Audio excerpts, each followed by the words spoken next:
So hello everyone, finally यहाँ पे Delhi university का 1 ईयर पोर्टल ओपन हो चुका है पीजी कोर्स के लिए। तो बेसिकली यहाँ पे अगर आप लोगों ने 4 साल की अपनी ग्रेजुएशन करी है तो 1 ईयर पीजी कोर्स में एडमिशन आप ले सकते हैं।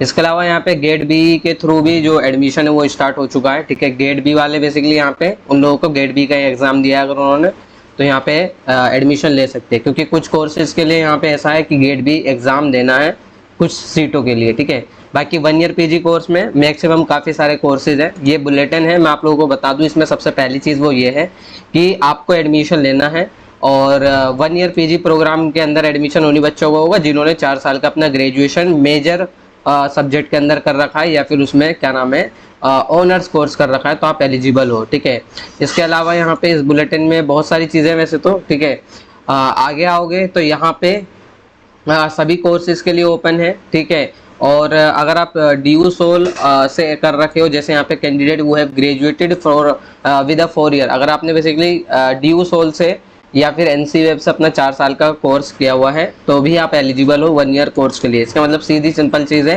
कि रेगुलर वालों के साथ एनसी वेब और सोल वाले भी एलिजिबल हैं 4 ईयर प्रोग्राम के अंदर। ठीक है, अब ऐसा नहीं है कि यहाँ पे आप लोग फॉर्म फिल कर दोगे और आपका एडमिशन हो जाएगा, नहीं, आपको पहले रजिस्ट्रेशन करना पड़ेगा जिसकी फीस जनरल कैंडिडेट की 250 रुपये है। देन ये वापस नहीं होगी, इसके बाद आएगी कट ऑफ। ठीक है, और कट ऑफ आने में लमसम अगस्त तक कट ऑफ आने के चांसेस हैं। ठीक है, क्योंकि अभी ये पोर्टल ही ओपन हुआ है। आगे अगर मैं बात करूँ, बाकी अगर आप किसी कैटेगरी से बिलोंग करते हो तो कैटेगरी का सर्टिफिकेट होना चाहिए। जैसे यहाँ पे एक इम्पॉर्टेंट चीज़ वो मैं यहाँ पे आपको बता भी देता हूँ। 2 कैटेगरी बहुत इंपॉर्टेंट है जो आपको समझना है।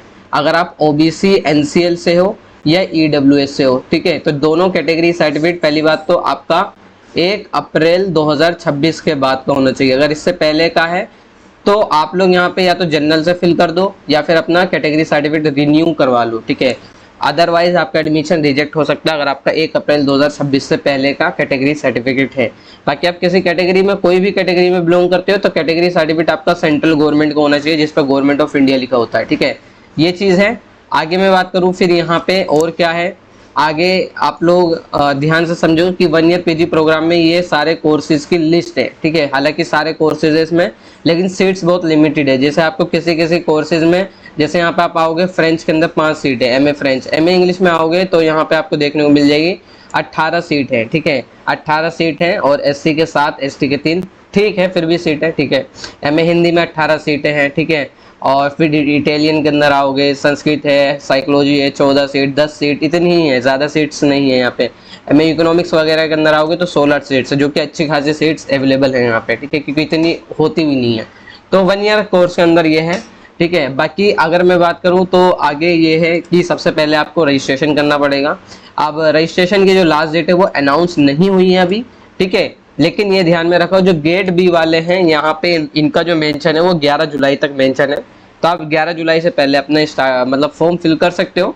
लेकिन अगर आप बात कर रहे हैं यहाँ पे 1 ईयर वालों की, अभी फिलहाल लास्ट डेट की कोई अनाउंसमेंट नहीं हुई है, लेकिन आप लोग फॉर्म फिल कर लो।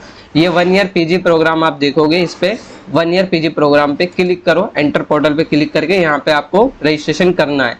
अब एक चीज ध्यान से समझो, यहाँ पे आपको ड्यू का एनरोलमेंट नंबर मिलता है, ड्यू का एनरोलमेंट नंबर आपको देना पड़ेगा। ठीक है, देन इसके बाद डेट ऑफ बर्थ, जो भी आपकी डेट ऑफ बर्थ वगैरह होगी, वो जो भी डेट ऑफ बर्थ, जो भी मतलब यहाँ पे ये है कि जो आपके डॉक्यूमेंट पे, ठीक है, वही डेट ऑफ बर्थ और यहाँ पे ड्यू का जो एनरोलमेंट नंबर है जो आपकी मार्कशीट पे मेंशन होता है वो रजिस्टर करो। सबसे पहले वेरीफाई करो, वेरीफाई करने के बाद आपके पास रजिस्टर ईमेल पे ओटीपी आएगा। देन इसके बाद यहाँ पे ओटीपी वेरिफिकेशन करने के बाद अपना पूरा प्रोसीजर कंप्लीट कर लो। ठीक है, अब यहाँ पे एक चीज और है, वीडियो अभी क्या पता रजिस्ट्रेशन फॉर्म फिलिंग की क्या पता ना आ पाए, क्योंकि मेरे पास एनरोलमेंट नंबर की डिटेल नहीं है। अगर आ जाती है मेरे पास किसी स्टूडेंट की तो वीडियो बन जाएगी। अदरवाइज आप लोग जो CSS PG की मैंने वीडियो बना रखी है, रेगुलर क्या नाम है, CSS PG का जो मैंने वीडियो बनाया है वो बेसिकली CUT PG बेस पे है। ठीक है, तो आप उस फॉर्म को देख के भी फिल कर सकते हो। बस उसमें क्या है, CUT PG की डिटेल है, यहाँ पे आपसे वो डिटेल नहीं मांगी जाएगी, बस इतना ही फर्क है। बाकी स्टेप 1, स्टेप 2, स्टेप 3 सब सेम प्रोसीजर वैसा ही होगा। ठीक है, तो आराम से फॉर्म फिल करो। लास्ट डेट अभी अनाउंस नहीं हुई है, लेकिन जल्द अनाउंस हो जाएगी। जैसे ही अनाउंस होगी मैं CUT PG के व्हाट्सएप चैनल पर आपको अपडेट दे दूंगा। तो पहली बात, CUT PG का व्हाट्सएप चैनल ज्वाइन कर लो। अगर मैं मान लो वीडियो नहीं बना पाता तो वहाँ पे आपको अपडेट दे देता हूँ। ठीक है, तो आप ज्वाइन कर लो व्हाट्सएप चैनल और बाकी वीडियो को शेयर कर दो। बाकी सभी लोग यहाँ पे अपना रजिस्ट्रेशन कंप्लीट कर लो टाइमली, ठीक है। और रजिस्ट्रेशन अभी रुक के करना कम से कम 1 से 2 दिन, क्योंकि अभी यहाँ पे बहुत सारी अपडेट आती है। जब नया कोर्स आता है, नई चीज़ लॉन्च होती है तो थोड़ी सी अपडेट आती है। तो एटलीस्ट यहाँ पे मैं ये कहूँगा कि कम से कम 1 से 2 दिन बाद ही फॉर्म फिल करो तो ज़्यादा बेटर होगा, क्या पता कुछ अपडेट आए इसमें, ठीक है। तो यही सारी चीज़ें हैं। कोई फर्दर क्वेरी इंस्टा पे मैसेज कर सकते हो, व्हाट्सएप पे मैसेज कर सकते हो। बाकी CUET PG का व्हाट्सएप चैनल ज्वाइन कर सकते हो।